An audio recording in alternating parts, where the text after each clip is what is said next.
राधिका खेड़ा के इस्तीफे के बाद छत्तीसगढ़ की सियासत में जो बखेड़ा खड़ा था वो थमने के बजाय, सुलझने के बजाय लगता है और बढ़ गया। वायदे के मुताबिक राधिका खेड़ा प्रेस के सामने आईं। उन्होंने सुशील आनंद शुक्ला से लेकर पूर्व सीएम भूपेश बघेल तक सबको घेरा, नारी अस्मिता का मुद्दा उठाया और कांग्रेस पर हमला बोला।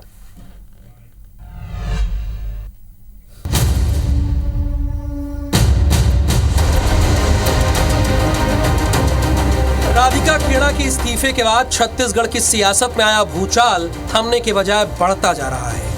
रविवार को कांग्रेस को गुड बाय बोलने के बाद सोमवार को राधिका ने प्रेस कॉन्फ्रेंस की और पत्रकारों से बात करते हुए उन्होंने छत्तीसगढ़ कांग्रेस के संचार प्रमुख सुशील आनंद शुक्ला से लेकर पूर्व मुख्यमंत्री भूपेश बघेल तक पर गंभीर आरोप लगाए। खेड़ा ने कहा कि छत्तीसगढ़ में लगातार उन्हें अपमानित किया गया। सुशील आनंद शुक्ला उन्हें रात में फोन लगाते थे, यहां तक कि राहुल गांधी की भारत जोड़ो न्याय यात्रा के दौरान सुशील आनंद शुक्ला ने उन्हें शराब ऑफर किया। सुशील आनंद शुक्ला ने रात में उनका दरवाजा खटखटाया, उनके साथ बदसलूकी की। इस दौरान कई बार वो भावुक भी हो गए और जब उन्होंने इसकी शिकायत भूपेश बघेल से की तो उन्होंने छत्तीसगढ़ छोड़ने के लिए कह दिया। इस दौरान वो फिर भावुक हो गए।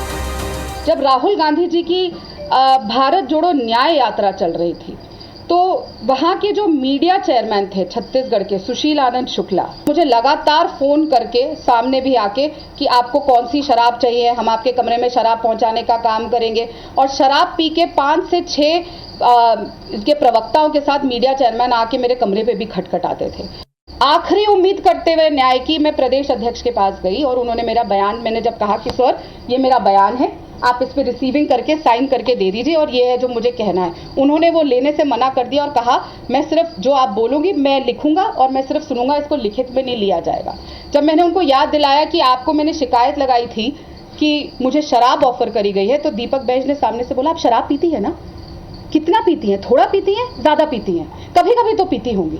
ये तरीका था इंक्वायरी करने का कांग्रेस पार्टी का। और ये किसके इशारे पे हो रहा था? भूपेश बघेल के इशारे पे हो रहा था। और भूपेश बघेल किसके इशारे पे काम करते हैं? प्रियंका गांधी जी के इशारे पे काम करते हैं, सचिन पायलट जी के इशारे पे काम करते हैं। राधिका खेड़ा की ओर से लगाए गए आरोपों का जवाब देने के लिए छत्तीसगढ़ प्रदेश कांग्रेस के अध्यक्ष दीपक बैज खुद सुशील आनंद शुक्ला के साथ प्रेस कॉन्फ्रेंस में आए। इस दौरान उन्होंने अपने बचाव में क्या कहा वो आप भी सुनिए। अगर जो गलत है तो उस पर पार्टी कार्रवाई करेगी। पार्टी हमने रिपोर्ट भेज दिया है, पार्टी निर्णय लेगी, उनको पद में रहना है नहीं रहना है, पार्टी क्या कार्रवाई करती है, क्या है, किसके ऊपर कार्रवाई करती है, दोषी कौन है, क्या है, पार्टी निर्णय लेगी इस पर। मेरे पूरे खानदान में आज तक किसी ने शराब नहीं पिया है। बेबुनियाद है, भारतीय जनता पार्टी से प्रेरित है। छोटी बहन है, इतनी ज्यादा मर्यादा नहीं गिराना चाहिए उन्हें। कांग्रेस की इस ओवर स्टेपिंग ने बीजेपी को बैठे बिठाए फ्री हिट दी और फिर क्या था, बीजेपी के नेता इस मुद्दे को ले उड़े और उन्होंने राधिका खेड़ा की अस्मिता का मुद्दा उठाकर कांग्रेस पर जमकर जुबानी तीर छोड़े। तो मुझे लगता है कि यदि ये घटना हुई तो ये अपने आप में बहुत बड़ी घटना है और इसको तो कांग्रेस पार्टी को, कांग्रेस नेतृत्व तो वैसे ही लगभग समाप्त हो गया है। लेकिन यदि कोई महिला यदि इस तरह का आरोप लगाती है और वो 22-23 साल से यदि कांग्रेस में है, और तो पार्टी को कम से कम संज्ञान में लेकर ये सब चीजें पर संज्ञान लेना चाहिए और राष्ट्रीय अध्यक्ष को स्वयं सामने आकर इस बात को कहना चाहिए। यार तो करवाना ही चाहिए उनको। छत्तीसगढ़ का सर जो है शर्म से झुक गया कि छत्तीसगढ़ में महिलाओं के साथ ऐसा व्यवहार नहीं होता था। कांग्रेस में उनको न्याय की आशा नहीं मिली, कमरे में बंद हो गई, डांट फटकार हो गई, अपमानित हो गई, आशा नहीं दिखी उसको न्याय की और बड़े नेता नहीं चाहते थे कोई कार्रवाई हो। वो दोषियों के पक्ष में खड़े थे, इसलिए उनको मजबूरन में भाजपा की ओर आने का कदम उठाना पड़ा। जब से कांग्रेस छत्तीसगढ़ की सत्ता से बाहर हुई है तब से उसके अंदर खाने कुछ ठीक नहीं चल रहा है। राधिका खेड़ा की ओर से लगाए गए आरोप बेहद संगीन है। अब देखना होगा कांग्रेस इस मुद्दे को कैसे हैंडल करे। Bureau report, IBC 24।